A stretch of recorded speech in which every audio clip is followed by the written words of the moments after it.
And hello, everyone, and welcome to episode 28 of the This and That Gaming Podcast.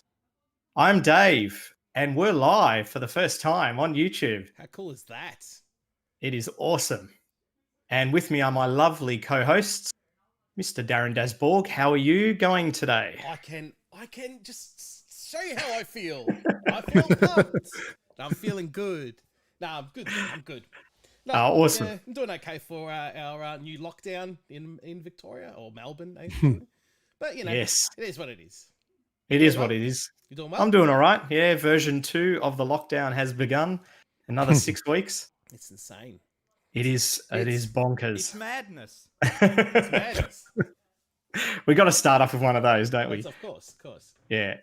So I'm sure there's people from around the world who are in similar situation. It's always harder the second time round, though, I think, because you know sort of what to expect. But it is what it is, and we will keep playing games. That's all we can do. That's right. And, of course, we cannot forget the enigmatic, illustrious... Illustrious. Mr. Mark Cassar, how are you going? Yeah, I'm doing all right. I'm doing well, except I'm a little bit concerned. I've kind of lost my arms. They've kind of chopped off, and there's this microphone that's just hanging in the air. But besides that, no, I'm doing well, Dave. I'm doing well. Awesome. And your week has been good, considering the situation? It's the days are running together. It's all been fine. It's been busy, which is good. Makes the time by go fast, but yeah, wouldn't mind it if it slowed down just a touch. And of course, Mark is the most professional of us here because he's got the awesome background. He's got an awesome background. Awesome. Yeah. Whereas we're stuck with views of our respective studies and gaming rooms. Yeah. But anyway, well, so I don't have a cool gaming room like that. So. You got this cool chick in the back doing this though, like, you know. Yeah, I know. Yeah. A little bit concerned about this one here. Yeah. She looks comfortable. She does. Yeah. She's got a bit of a leg twitch, but aside from that, she's all right. Yeah. Dearie me. So, as we do every episode, we will kick off with what we've been playing.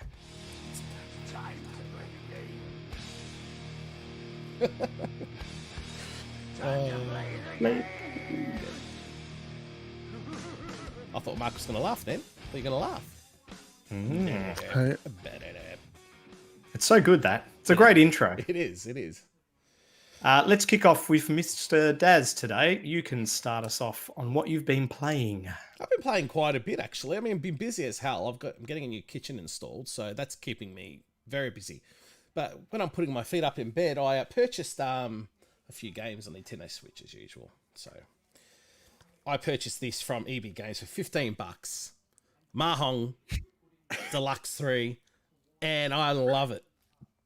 Don't laugh, people. I'm not laughing because I posted it to you on Messenger today, or yesterday. Yeah, so I've already gone through 40 levels, man. I'm just pumping through. Wow. It's fun.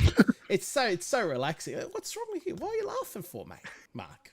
What are you laughing for? I just never picture as a mahjong player. Really? Oh, dude, I loved it since Windows 98. I'm no shit. Wow. Yeah, Okay. no, I love it. And when I remember finding it in Windows 98, it's a little in the games tab. I'm like, oh yeah, and that's what I used to play at work years ago. So, loving that. So yeah, just that's been relaxing for me. I got this yesterday. I got Iron Fury on the Switch. Oh yeah, cool. This is that 3D. Is it 3D Realms? Yeah, 3D Realms game. So it's so cool. It's like a Duke Nukem on speed. It's nice. It's a beautiful looking game for using that old engine. It's so cool. What else? Yeah, I've spent a bit of money on Steam actually too. I just can't remember what games I bought. Nidhogg, playing Nidhogg a lot. I had Matt Corley come over last weekend. Is that the second one? Well, I bought both. We played the first one last week. He was cursing a little bit because he liked the second one. I go, let's play the first one. I actually like the first one better. It's a bit faster. And it's not too fancy, but it's such a fun game multiplayer. It's absolutely grouse. So yeah, but besides that, no, that's what I've been playing. Yeah. Cool. And the Steam sales are over now, I think. I think they finished today. Yeah. yes. thankfully. I did. Wrapped. And Mr. Marku, what about you? What have you been playing? Still playing a lot of this, taking up a lot of my time. Still a bit of Animal Crossing as well. Actually been playing a bit of this on the what is it? Ah, The nice. Nice. PSP emulator. Because it's funny, I've owned this for years, but I only ever had a PSP for a pretty short amount of time. Yeah, but who was the cool guy that got that for you, though? I don't know, some dumbass. This Yeah. guy over here. That one there going, oh, the one that's doing this. Yeah. So yeah, I had never really had a chance to play it before. So yeah, this is probably like the definitive version of Alpha 3 because it's got a bunch of extra characters with it. So that's been fun. That's been taking up a lot of my time. Me, the idiot, was planning to buy a couple of games on the Steam sales and thinking that I had until tomorrow. Turns out I had until this morning. So I missed out on buying what I wanted to buy, which was Assassin's Creed Origins and Black Flag. So I was just going to have to wait until next time.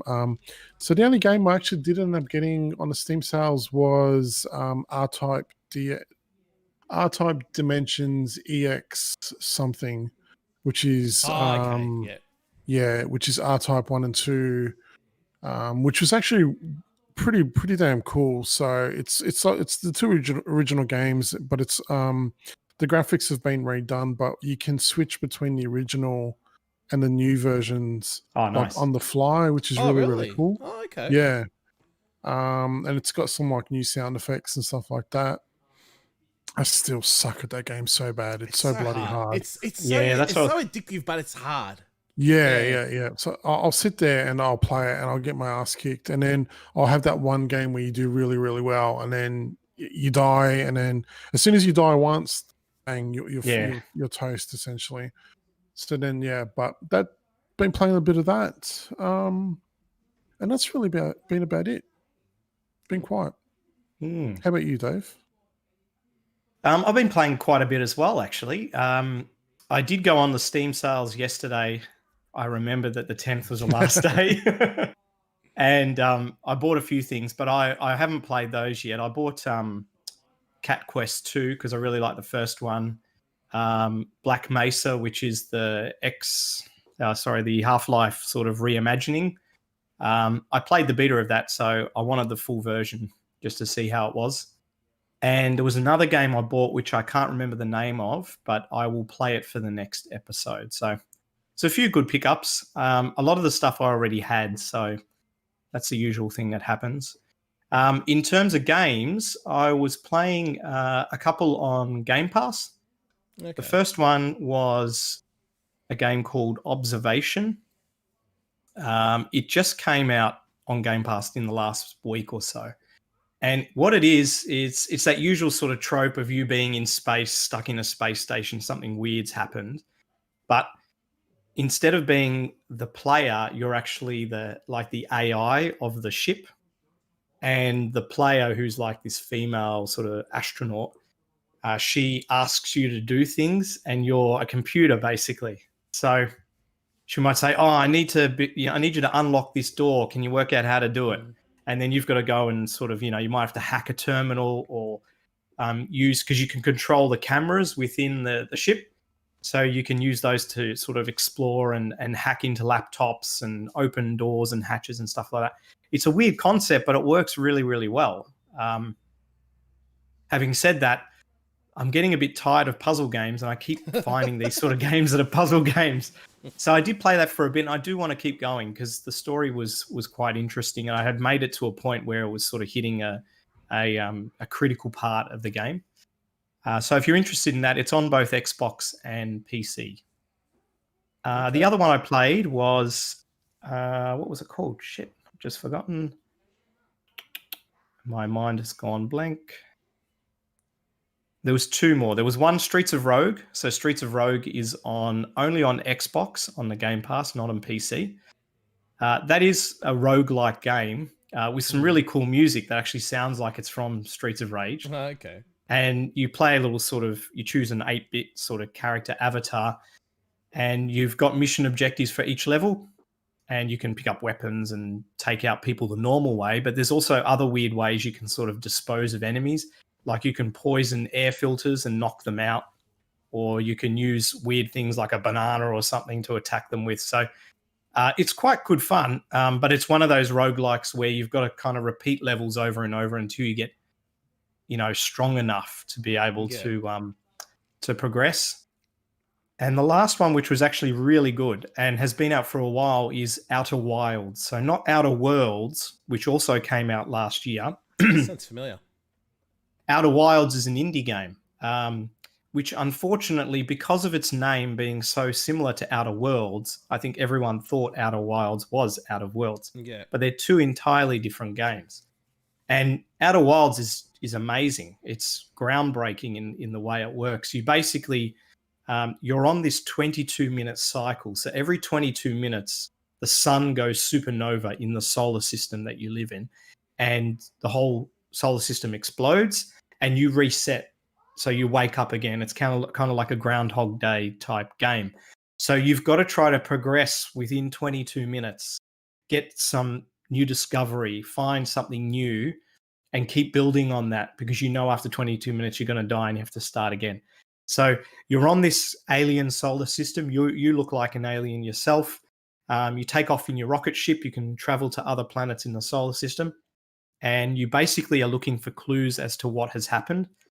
And the ship itself records your discoveries, and it does it in a really cool way. So in your ship, there's a board, and it looks like one of those forensic boards that they use when they're trying to catch a serial killer. So it has all these lines going between different things that you've discovered.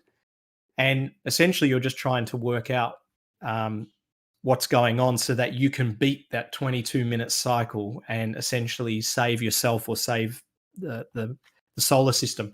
I haven't finished the game, but I thought the way it tackles certain things like that is very unique. And it's received a lot of critical praise, and I can see why. But again, it's another puzzle game. So if you're not much of a puzzle type person, I think you'll struggle after playing it for a little while. So yeah, mostly they were mostly the things I played around with. I also fiddled around with the Vita and sort of tried a few things on there. I put Adrenaline on there so I could play some old PSP games. So that was kind of cool. And it was more just updating stuff. It is madness. It's madness. And I'm waiting now. I've bought one of those carts, and I think Daz has too, and we're going to try a bit of homebrew on there. So hopefully we'll get that pretty soon. It's a great little system, and every time you turn on the Vita, you forget how good that screen is. It's sexy, isn't it? It's really oh my nice. god! Yeah. You can play anything on there, SNES, Mega Drive, and they all look unbelievable on there. That color is so vibrant, even on the lowest brightness, compared to like a DS screen. It just blows it out of the water. So that is all I've been playing.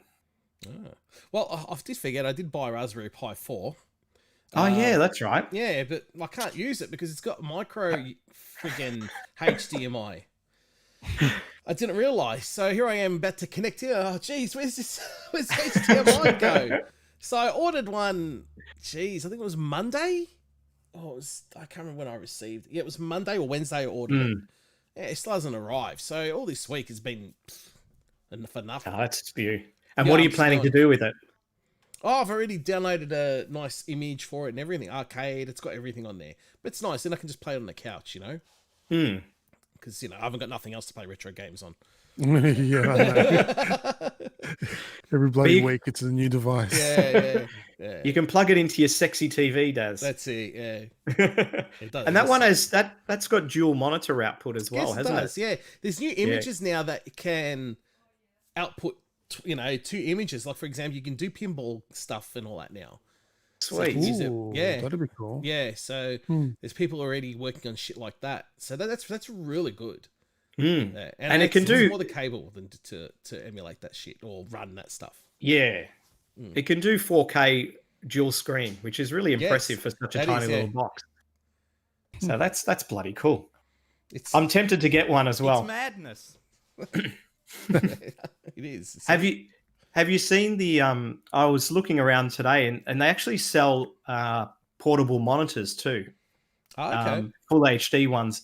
They run off USB-C only, so you just if you've got say like a laptop with sufficient USB-C power or a device, you can actually just plug a single cable into it, and that supplies both power and the video feed to the monitor. So you don't need anything else, which is kind of cool. That's awesome. Then you'd be totally portable, but you'd need something to power both of them. Yeah, that's right. Cool, man. That's it for what we've been playing. Yes. So let's go for the news. What do you think? I think we should. Let's go to the news.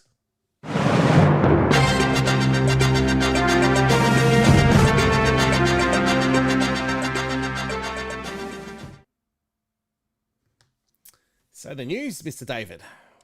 Yes. What do we got, mate? What do we got? Oh, we've got lots. Let's start off with one of our favorites, Sony. They just announced that they've invested $250 million into Epic Games it's to allow further collaboration. So just a little bit of background on this. Epic Games is now worth an absolute crap ton of money. I think the company is worth like $23 billion now, which is mind-boggling. So the 200, it's nuts. It could be classified as madness or bonkers. It is. I think it is. Yeah, it is. It's bonkers. It's madness. There you go. It's 27. It's 20. 27. Oh god. Okay. Oh, far out. So the 250 that Sony have invested is pretty small fry. Epic had said, I think earlier this year, that they were just looking to raise some capital. But what it just signifies a little bit of a partnership. You know, we've already seen that Unreal demo that was demonstrated on the PS5. So this is just sort of further strengthening those ties. And I think it could lead to some more exciting things that might just be Sony exclusive. So not a silly move. I think any money invested into Epic right now with the game store, with Fortnite, with the Unreal Engine looking really good is a no-brainer. And we've talked about Tencent before, who just swallow up everything. They've got a 40% stake in Epic, which they paid $330 million for in 2012 and is now worth about $10 billion. So they're doing all right out of that deal. Anyone want to add anything to that one, or shall we move on? Move on, mate. Move on. So staying with Sony, they just today, I think it was, or yesterday, revealed what the box art will look like for a PS5 game. Okay, this is the first time I'm seeing this. Okay, yeah. Geez, that looks strange. Hot off the press. That looks weird. It doesn't look really that much different to the PS4, but at least it'll be really easy to see the PS5 logo on the box. And it's nice getting these little dribs and drabs of, you know, things coming up for next gen, because you got to be excited about next gen, even if you're not going to buy the console straight off the bat. You know, to finally have a new generation of consoles is super exciting, and I can't wait to see what else is in store. So does anyone have any thoughts on the design or the lack of design for that new box art? More the lack of design, actually, but it's just something to get used to. It's no big deal. Yeah. I mean, they were going to stick with sort of the blue and everything. It's very iconic for Sony, so I think just changing that top is probably all they really needed to do. Ready Player One. There is going to be a Ready Player 2. I know someone here is super excited by that. Mr. Marku. Yeah, I didn't know he was working on a sequel, especially with the way the first one ended. I always wondered if they did do a sequel, how he would do it. So yeah, it's going to be coming out in November now. For whatever reason, they're saying November in the US. I don't know why you would stagger a book release. But yeah, it's they're fairly tight-lipped. They're not saying a whole lot. It's just that It's coming. It's coming out towards the end of the year. There's no real details about it at this stage. But yeah, it's on its way, which is cool. I love the first book. It's one of my favorite books. Likewise, Even if man. if it if it very much tugs on the nostalgia heartstrings, but that's what's so good about it for me anyway. Look, it's not it's not a I don't know. I don't even know what the critical names for novels are, but you know what I'm trying to say. I'm just wondering how he's going to do a sequel, because the end sort of Yeah, ended. That was it, and it was a good exactly. ending, and it was a good ending too. It was a good ending, yeah. Yeah. So who knows? Maybe IOI creates a rival network. Who knows? I was But, reading people's comments on it already. The negative, always. of course, yeah. Well, look, there was one that was kind of valid. I mean, I did, because I haven't actually. I read Armada. They go, I think I'll wait till the reviews, because he wasn't happy with Armada. So yeah, Armada was okay, but yeah, it was nowhere near as good as Ready Player One was. So, yeah, it seems odd to have a staggered release, though. I mean, with Amazon, it just exactly, and I'm sure it'll end up overseas, even if they don't want it to. So. Oh yeah, give it. What day did they say?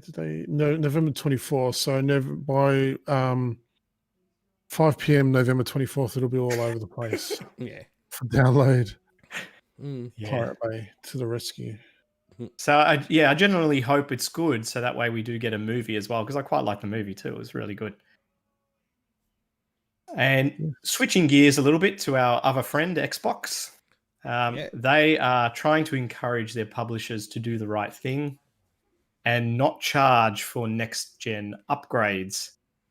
So they released a bit of a statement saying that if you're going to essentially bring out a game, make sure that you don't then double dip and expect people to pay for the Xbox Series X release. It's a good move. It is a good move. And I mean, it's part of that, what is it called? The smart delivery system that they're going to have with all their first party titles. And I think they just really want everyone to get on board with that, so that, it's pretty easy transition to the next gen. Staying on board with Xbox, there was some details leaked about a possible lower spec machine, and we all know that there is one codenamed Lockhart, which will likely be the Xbox Series S. And this machine is quite low spec from what the rumors say. It's only 4 teraflops approximately in power. It has half the RAM of the Series X. And an underclocked CPU. So really, you're getting a machine that's probably at or just below the PlayStation 4 Pro, if these rumors are correct. The CPU might be slightly faster because it's probably a newer generation CPU, just underclocked. I've read some other articles on it that people saying, the One X is still going to be more powerful than this, but in fact, it's not. It's just because of the generation of the CPU. It's so, because there's no point releasing it then. Yeah, that's what I'm really baffled by this. Like, obviously, they're going to be able to manufacture this for a really, hopefully, a cheap price. So it'll be $199 US. Now, I don't know how that's going to be possible, but yeah, it could be. Who knows? And that would be a great way, because then I guess their argument is it's still, you're still able to play the latest games, but you're probably only going to be able to play them at 1080p or maybe 1440. I doubt 1440 would be doable with that sort of grunt. I think it would really only be 1080. But either way, there's a lot of people that don't have a 4K TV at the moment, so that might be a doable option. I wonder if it'll. I think it's a smart move, because if you haven't got a 4K TV, you might as well just get that one for like a quarter of the price. I think it makes sense. Yeah, my only worry is if it's going to have to take real concessions or cut corners, maybe a little bit later in the life of the console to be able to play games, even if they're at the lower resolution, and whether it's going to have the same sort of spec hard drive, because that that will probably become a factor Okay. in games loading at a reasonable speed. Mark, did you have anything you wanted to sort of add or comments on that? No, you guys have summed it up pretty well. I'm hoping that it is a smaller box, so they kind of had a big box for the Series X and a tinier box for the Series S. But we'll have to wait and see. But if it's $199, do you think it's still going to have a drive, Daz, or do you think it'll just be a digital I think edition? I reckon just leave it digital. I think it'll be smart. I think it's the way to go now. I don't know. I've accepted defeat. Just no disc. What's the friggin' point? Yeah. I think especially on the Xbox side of things with Game Pass, there's less and less need to buy as many titles. Yeah. So exciting. Donkey Kong Country is leading. Bonkers. Oh, it's madness. I kind of get sick of it. Sorry.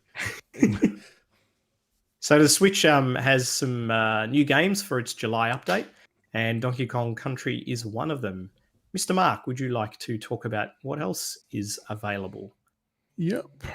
So we're getting 3 games this month. So along with Donkey Kong Country, there's going to be a SNES game called Natsumi Championship Wrestling, which is an arcade-style wrestling game. And then there's also going to be an NES game called The Immortal, which is from Electronic Arts. Yeah. Don't know much about that one. I can't say I've heard of that one before. It's an isometric game. Yeah, I've seen it before. Okay. But finally getting Donkey Kong Country, at least one of the best games on the system. Do they do anything special when they pop them on the Switch? Like, do they enhance the graphics or cut some of the jaggies off or anything like that? No, not really. There are filters that you can apply. Yeah. I think the main thing is that they have, some of them have online play, I believe. Oh yeah. I've never tested it, but that's probably the main thing. Yeah. Yeah, it's I have fond memories of Donkey Kong Country, but I remember it being bloody hard as well. Yeah, it was tough. Yeah. It was very tough. It was tough. I think now I probably couldn't. Yeah, I wouldn't have the patience for it. But it's good to see it's finally on there. Me either. And Daz, your favorite console of all time, the Atari VCS. It's coming. You reckon? I think so. I still don't think so. They have said that it's the release is going to be October. They showed a picture of a truck with boxes in it a little while ago. Yeah. And they're promising that if you order it, you'll get it before Christmas. I think it's hilarious. This is a running joke. It is so ridiculous. Even if it does come out, why would you spend that much money when you could even get an Xbox One X or a PS4 Pro for an extra $50 or whatever? US, and the thing is, not only that, it's coming out in October. You might not get yours till say December if you order it. Yeah. It's what is it, $390 US or $380 US. If the PS5 digital is $399, you're a bloody nutter to get this instead. Oh yeah. It's sorry, it just kills me. But I'm still curious to. I know they've had a little bit of a video around the interface and stuff like that, but I am still curious to see what it actually looks like and how it plays. Yeah. Maybe more so just so I can bag it a little bit more. I try not to be negative about things, but I think this one is just fun to take the piss out of from time to time. Yeah. So it's $390 and it's got a whopping 32 gig of internal memory. A fucking USB stick, mate. Fucking $6. I just bought a what was it, 128 gig micro SD for $26. I think that was. Come on, that's hilarious. That's someone. I was on a Facebook page. And the way you could just picture the way you just hear it, the way you said it. He goes, they're charging. They're gonna give you a 32 gig USB stick with it. I just found it hilarious. Like, it's so funny. It's ridiculous. Come on. Yeah, it's Fucking too much. Hell. That is a joke. I mean, come on, even an SSD drive, 120 gig is $80. Yeah, they're peanuts. They're not even that, dude. They'd be not like even $50. anymore. Yeah, Oh, come on. See what? You couldn't even put that in there? exactly. Ah, that's ridiculous. I'd love to know where the money's going, I know. what it's going toward. To someone's pocket. That's where it's going. From the online casinos, maybe the server farm for that. That shit costs a lot of money to run. It does. It does. Yeah. It should have been $1.99 US at the most. To be so honest, close you can almost taste it. Yeah. That's ridiculous. It was interesting actually because I went. I think Darren, you posted the link, or there was a link in the article to Walmart which had had the pre-order, and I was just browsing around on Walmart because I don't browse around on US websites because you can't order stuff from there, right? Yeah. And there's so much cool stuff there, like quarter scale arcade machines. They've got a tabletop Pac-Man that's like almost full size. Shit that we would never see here in Australia. And then you've got this Atari VCS for $400. Like, yeah, no. So yeah, if you do get a chance, have a look. You'll be amazed how much. I will. I'll suss it out. Yeah. So we go from our least loved to probably our most loved, and Sega have surprised us because we were a little bit disappointed with the the Micro Game Gear that they announced as part of their 60th year celebration. Yeah. Press play, Mark. Let's show the people how good it is. Yeah. It's press play, mate. Press play. It's beautiful.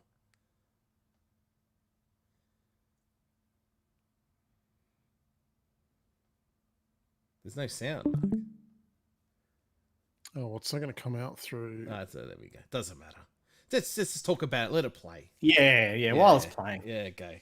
So it's another handheld, and it's modeled in the... Well, Daz, do you want to talk a little bit about it? Because I know you're much more passionate about arcade machines. It's an arcade Astro City cab that's like miniature. It's like this big, so I don't know, about 20 centimeters in height. Yeah. Maybe, about that. And and it's going to have... I'll need to click into the link now because I got to see what games are on there again. As far as I know, it's Golden Axe The Revenge, is on there. Yeah. What do you think of that game, Daz? It's good. It's good. It is good, isn't it? Yeah, it's a beautiful looking game. I love that it's got Alien Syndrome, man. That is so cool. Alien Storm, Golden Axe 1, Columns 2. Yeah, you have to have columns, I guess. Dark Edge. I don't know Dark Edge, actually. No, neither do I. Yeah, I've never heard of that one. Wow, I'm a Sega fan and I don't even know. What a fraud. Puzzle and Action, Virtual Fighter. Should have had part 2 on there, to be honest, but oh well. Fantasy Zone's cool. Altered Beast, Aaron's favorite. But yeah, and there's more. So there's 36 games. Yeah, they haven't announced everything Yeah. yet. I think it's fucking cool. Even if that's it's shelf, dude. I'm not going to play it, but I'll still buy it because I think it's fucking awesome. Yeah. So it's got... Mark, do you want to give some more details about it from what you know? Just one of the cooler things is the Golden Axe was the Revenge of Death Adder. Is, from what I read anyway, it was because it's like, apparently that's never been given a home port. Is that right? No, never. No, that's right. So this will be the first time it's going to be on a Sega console. Because at the moment, the only way, well, besides pirating it, the only way you can get it is on the one of the arcade 1-up machines. Okay, yeah. So yeah, but yeah, it's it will have extra pads that you can get. I can't remember if they've got any. Yeah, they show one down there, so that's a control pad. So, so the buttons look very, very clicky, but yeah, I'll be getting this for sure, 100%. And it's got the ability to add 2 of them in, isn't there, at the back? Yeah. It's got video out too, so yep. HDMI out. Yeah. That's the power, so it's powered by micro USB. Yeah, and I think in one of the pictures, it's hooked up to a battery pack, which is cool. So really, it's like a Mega Drive Mini or a SNES Mini, really, and it's got a screen. Yeah. So it's actually wouldn't be shelf. That'll be sitting next to my TV. I think if you're Yeah, a I'll be Sega, getting if you're a Sega fan, you got to buy one of Yeah. these. Now let's just hope Definitely, it I mean- gets a Western release. Yes. That's the problem. yeah, yeah. So there's a good sense of the scale from Mm. the Sega Toys guy. And actually, if you do get a chance, watch the video that we just showed there with the sound, because I absolutely love hearing the Japanese voiceover and excitement as they announce each of the games. But yeah, at the moment, December release only in Japan, but I'm sure it will find its way to the Western shores somehow. Oh, your voice Super went excited. Your voice went sexy. It then. did. It did. Yeah, it was. It's bonkers. Yeah. I'm still getting over a bit of a cold, so yes, it does play up from time to time. But really excited by that. Not so excited about the potential cost of games when we come to the next gen consoles. We have heard that NBA 2K21, which I absolutely hate saying. I don't know why I hate it. I just 2021, but anyway, that's going to retail for $69.99 US, which is $10 up from the standard price for AAA games in the US, which will actually be $110 Australian if you What? account for GST. Yeah, well, games used to cost 110 here anyway. They did. They Yeah. did back in. I remember there was SNES games back in the day. I Yeah. remember Streets of Rage 2 on Mega Drive being extremely expensive. But we haven't had it at this price for quite some time. And I think with all the number of platforms that are available now, no one kind of expects to pay full price for anything anymore, you know? So what are your thoughts on this? I'll tell you my thoughts just quickly, because it revs me up, gets me angry. Oh. It irks me. It irks me because of the game in particular that they've used here, and maybe they've done that as a bit of a shit stir. But if it was, say, something like Cyberpunk, which is a game that's been in development for a long time, is probably going to be really good, I might forgive paying the extra money for it. You know what it could be? It could be because of the licensing, dude. I know, but these games, they come out every bloody year. And 2 months after they're out, they're worth jack all, right? Like you can pick up FIFA. Corley always buys FIFA straight off the bat, and then you can buy it for a month later for a quarter of the price. Yeah. So and not only that, right? You've got a game that does drop in price quickly, but it's full of, loot box type microtransactions as well. So I think it's a bit rich asking people to pay that much, and then having to pay the extra shit that they'll pay to, open card packs or whatever the fuck they use on on NBA. Sorry about the swearing.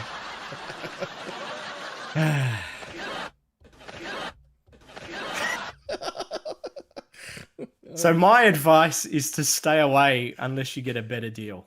But anyone want to add to this? I've got something else I want to talk about in relation to pricing, but I just want to hear your thoughts. Mark, have you got anything you want to say? Would you buy NBA 2K21 for 110 Australian? Absolutely not.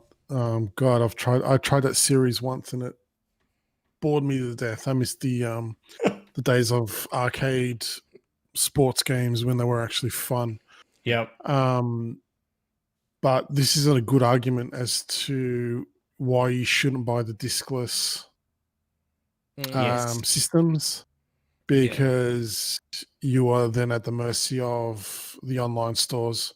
That's correct. And it only takes 2 or 3 bad purchases to really make up the cost of that drive, doesn't it? Yeah, exactly. Well, that's right. Yeah, you're right. You're making Exactly you're twisting it a bit for me now. I got Matthew here. He heard your comment about the FIFA. Sorry, Corley.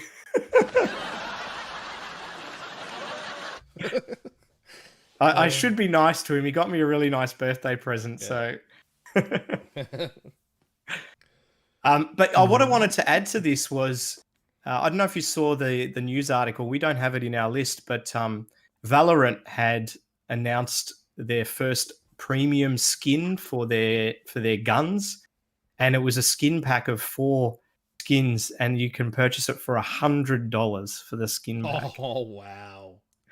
And that's I'm a free like, game, isn't it? Oh, that's Yeah. ridiculous. Oh, come And- on. So this has been happening for years, though, in Counter-Strike, CS:GO. Yeah. This is why they're doing it, and people buy them. crazy, isn't it? I don't understand it personally because I don't play those games. So, but this is not the first time. Riot is basically just copying Valve, I guess. Yeah. Valve developed CS:GO, right? But yeah, I mean, I've heard of skins that go for thousands of dollars in that game in CS:GO. So yeah, wait for the same thing to happen in Valorant. Same with Team Fortress, dude. Yeah. The hats. Oh, the hats. I mean, The my son. hats, yeah. Yeah, my son had a hat. He sold it for $90. Steam money. Steam money. Yeah. Crazy. Yeah, it was some rare hat It's he won insane. like years ago, and Yeah, I'll let 'cause- it go. And he bought some Steam games with it. So it's insane. Because I remember there was a few Counter-Strike players, like pro players, that got in trouble because they would rig getting these skins and then sell them Oh, for wow. like an insane amount of money. So yeah, no, it's a shitty thing to do, but again, price is right and Yeah. all that kind of stuff. But yeah, it's insane. But, Yeah. you know, Look, if you're paying, if there's enough people with disposable income yeah, that are paying for it, well, that's what's going to happen, isn't it? exactly. Crazy. Oh, well, we will move on. Something that's very dear to my heart and I'm very excited about.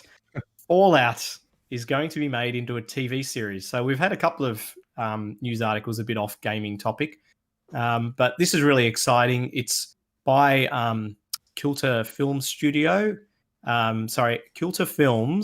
under Amazon Studios, and the producer is Jonathan Nolan, and he and Kilter Films worked on Westworld, which, whether you like Westworld or not, production-wise is astonishingly good. Special effects-wise is amazing.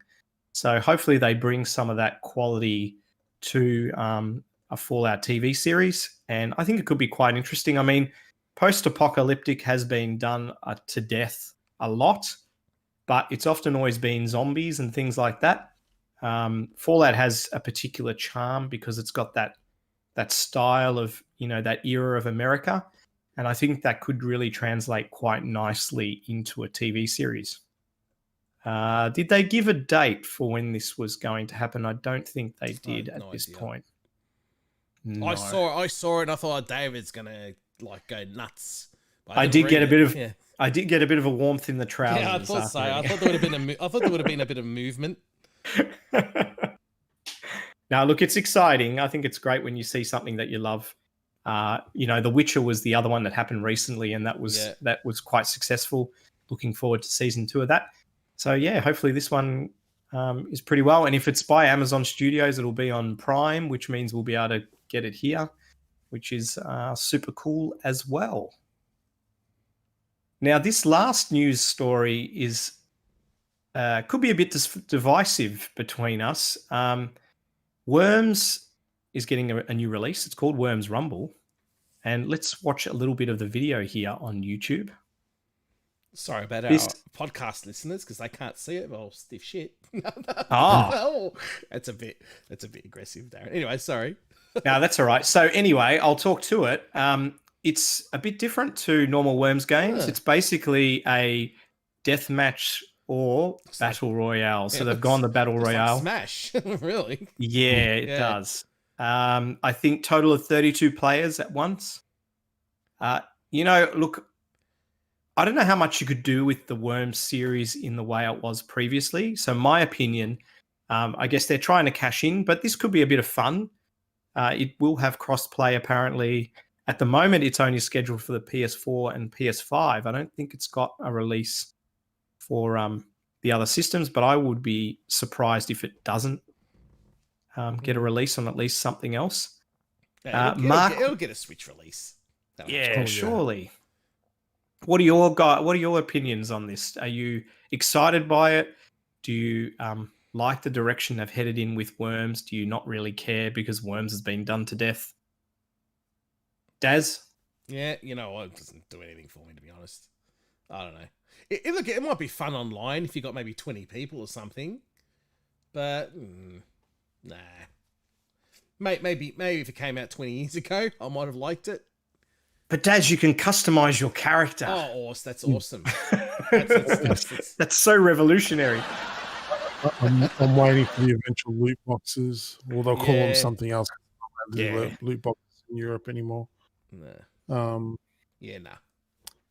Yeah, I don't particularly care, to be honest. It could be a bit of fun though. I'm curious if it's going to be a paid title or if it's going to be free to play or not. Yeah, because I mean, it doesn't look like it's going to have a hell of a lot of content. How do you charge a lot for it? Maybe it might be a budget title. I don't know. I could see heaps of people jumping on if it was on Game Pass for free, but yeah, it's not something I pay full price for. That's for sure. No, we'll have to watch and see. Yeah. Well, that wraps up the regular news. Let us now roll on to the retro news.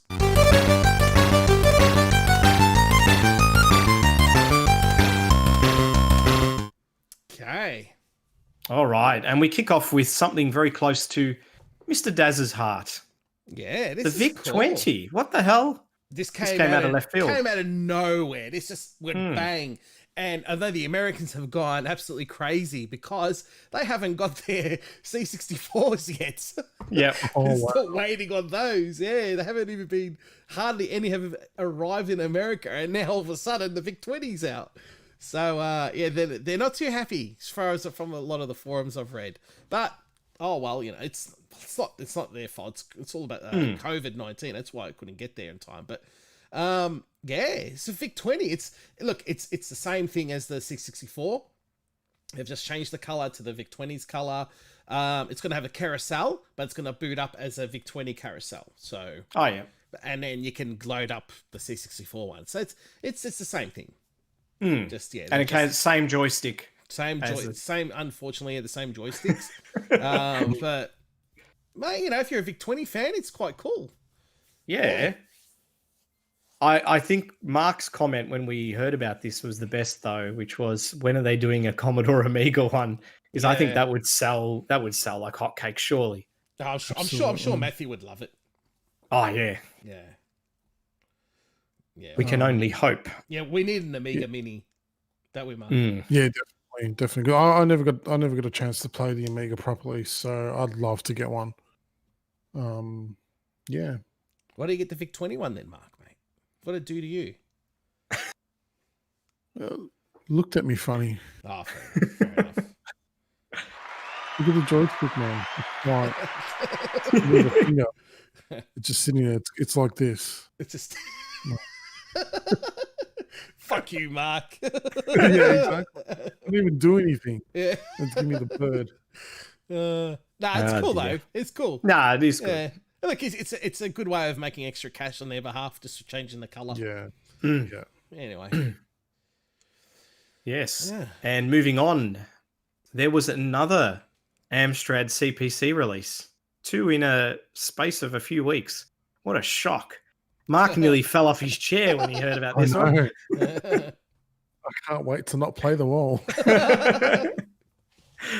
Mark's got a shelf specifically for Amstrad titles. I reckon. Yeah, it's completely empty. So this one is called Sword of Iana. I believe this has been on other systems, hasn't it, Daz? Or they've done one for the Spectrum and MSX.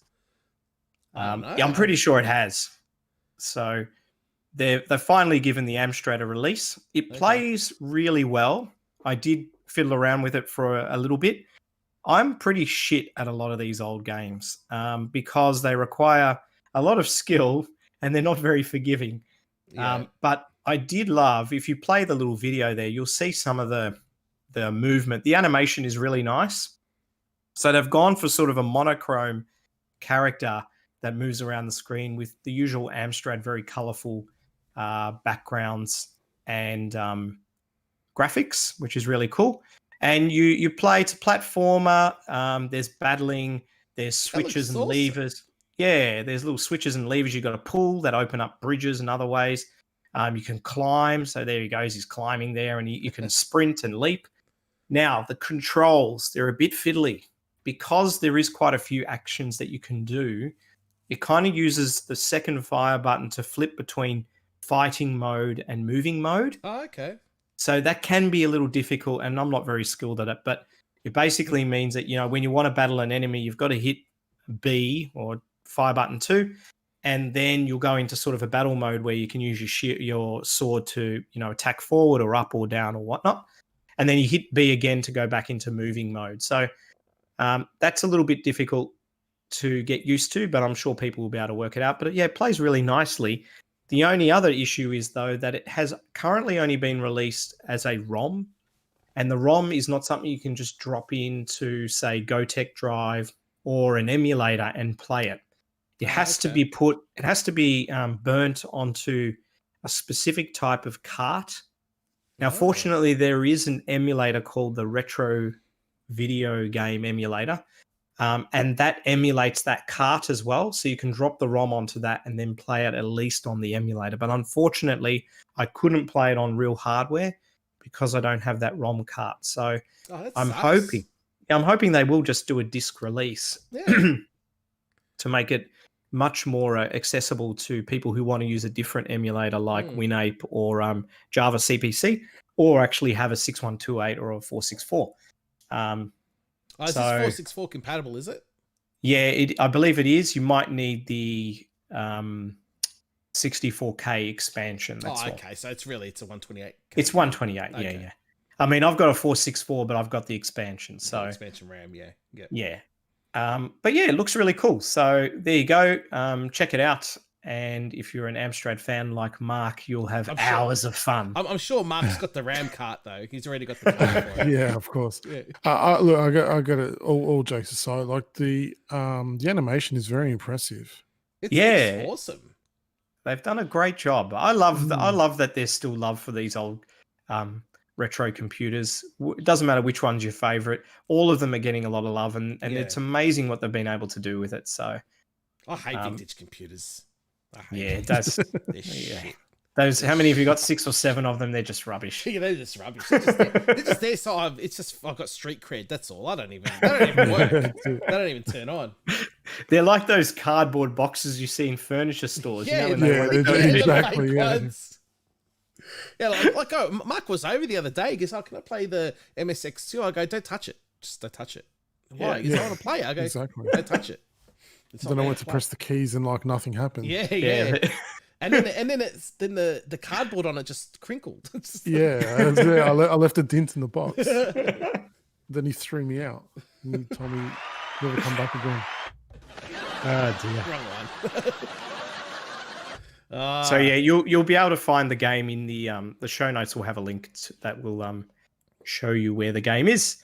And lastly, some interesting news around an exploit for the PlayStation 2, which I didn't realize was 20 years old. Daz, did you know a little bit more about what this exploit is or what it can let you do? Well, Modern Vintage Gamer got my attention with this, so I clicked into his video and obviously shared it. Now, as far as I know, it doesn't actually explain how it's done. Did you watch the video at all? I did. The part that I did gather from it was they've done some sort of hack on the DVD player portion of the drive. Yeah. So because when you put in a disc that it identifies as a regular DVD, it'll have a particular file on there, a video_TS. So is it like a boot disc then? Is that how it works? No. I think what it does is basically it knows that when the PS2 detects a regular blue DVD, that it'll launch that DVD app within the PS2, and I think it hacks that then to then allow you to run whatever you like without having to have a mod chip. Okay, so pretty much you use that one disc to hack that firmware, you could per se, or the drive, and then you can put in whatever you want after it.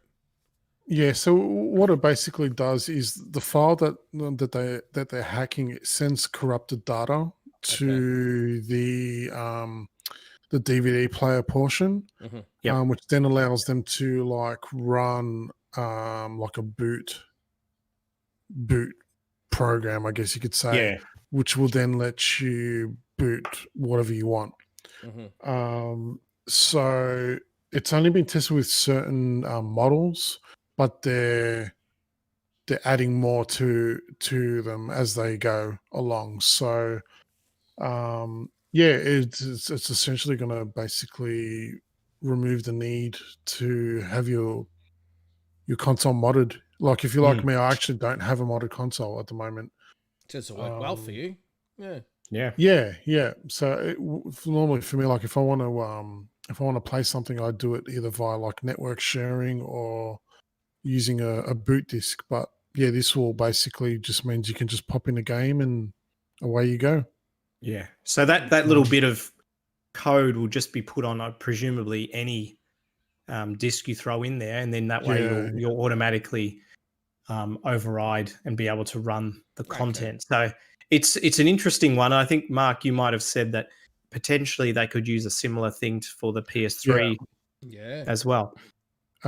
Basically, the way that from what I read was they specifically mentioned PS3 and PS4, but I mean, I don't know if it means all disc-based systems that have like DVD playback, or if it's only if it's only because Sony have theirs kind of built in to the machine. Yeah. So yeah, it'll be interesting to see.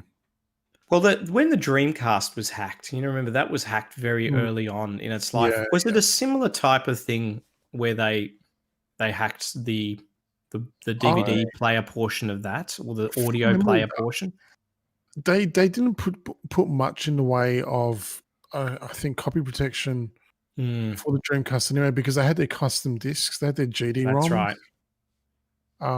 And I guess they were able to figure it out pretty quickly because it wasn't long before you were able to get pirated games, and you didn't. Well, I remember firstly you needed a boot disc, but it wasn't too long until it was basically just burn the disc with a cert. You had to use Disc Juggler. That's right. Because I got well acquainted with that, and and then it was just burn the disc, and away you go. And away you go. Not that we can have piracy on this. No, not of course. But if you've got some homebrew that you would like to play, then you have an option. Exactly. Yes. All righty. Well, that wraps up the retro news for this episode. That's it. And we're done. We are done. First time live. Yeah, how's that, eh? I know. It was an interesting experience. It was. I enjoyed it. It was good. Yeah. People can watch back and enjoy. And so remember, this will still be available, obviously, online, and it will be released via Podbean still. So thank you for both ends that listen in. And any shout outs? Mark, is there anyone you would like to say hello to or thank you to before we wrap up? Actually, just before we do, I just remember. Sorry, give me 1 second. Hot off the press. Yeah, is it? Yeah, because we had someone actually posted a question to. Okay. Now I just need to. On our page, yeah. Yeah. So John Lombardo. Yeah, John. In regards to anniversary. Yeah, okay, here we go. Yeah, the Castlevania Anniversary Collection. So John Lombardo, question for the next episode. What do you guys reckon about the limited run Castlevania Anniversary Collection? No Rondo of Blood and no Symphony of the Night. They should have added in there, I think. Yeah. They should have added it in there. Look, I mean, because it's coming out on the Switch as well, so probably that's why it wasn't done that way. But, I mean, fuck. Konami owns it. They should just freaking just do it on both. That's it. I don't get it. I'll be surprised if Limited Run doesn't do a separate, because there was that collection that had Symphony of the Night and Rondo of Blood, the separate one. Yeah. Was that was PS4 only though, wasn't it? From memory. Yes, it is. So maybe we'll end up getting two Yeah, maybe. Because I'm wondering. I can't remember because I know that that company M2 did the Castlevania Anniversary Collection, and they do top notch, um, like retro ports and things like that. But I don't know who handled the Symphony of the Night one, so I'm wondering if it's two different companies and that's why they haven't included them. Quite possibly. But either way, I'll still be buying it. It's Castlevania. These are suckers, mate. Yeah. I know, right? So yeah. So, John what- Epps as well. John, Yeah. what is Yeah. Get Get in now, lads. Regarding regarding the Atari. our favorite console. Yeah. So it's funny. Yeah. So we've already covered that, John. So thank you. Cool. Dear. In regards to shout outs though, yeah, look, again, as we say every episode, thank you to everyone that listens. One thing that we don't mention all the time is, and it's funny because we used to do this all the time in when we did Retro Domination, was if you can leave us a review on iTunes or what's it called, Apple Podcasts now. Yeah. We always appreciate that. Even on Facebook, Facebook. We are available on there. We also are available on Spotify as well. Again, something that we probably don't plug enough. And now you're able to watch and listen to us on YouTube as well, obviously, going forward. So, any likes, any subs, all that kind of stuff. Smash that like button, yo. That's it, yeah. Yeah, we appreciate it. Yeah, and look, and feel free to join us on YouTube and post questions. Yeah. We're happy to answer them or make a joke of them or whatever else we'll come up with. With it, Mr. Matthew Corley joined in, so thanks for that, man. And Sean Tagg also joined in too. He was Tags. Yeah, good old Tagsy. Tagsy. Shout out to Tagster. Yeah.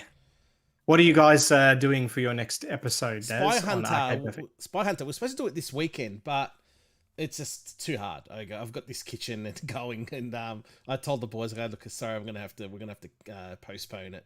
We got Kingy jumping on again. Good old Scotsman. Cool. Yeah, it's been a while since he's been on. So. He's a funny guy. He's a very funny guy, yeah.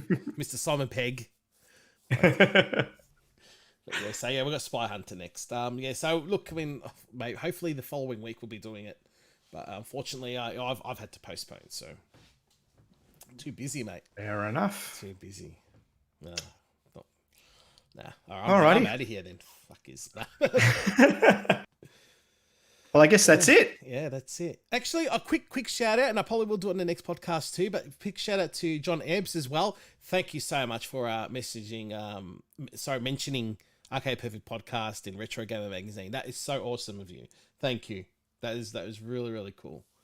So yeah, and I know he listens to us on here too. So great guy. He's been a great support of both shows. Yep. Cool bananas. Why do I feel like I've forgotten someone? I don't know who. Anyway. Well, if we've forgotten you, we apologize. Yeah. And we'll make sure to mention you next episode. Yeah. So yeah, well, hopefully you guys enjoyed our new format. So this is what we're looking at doing. Just still kind of like the old format, just in video. It's just a video form. See our beautiful faces. Yeah.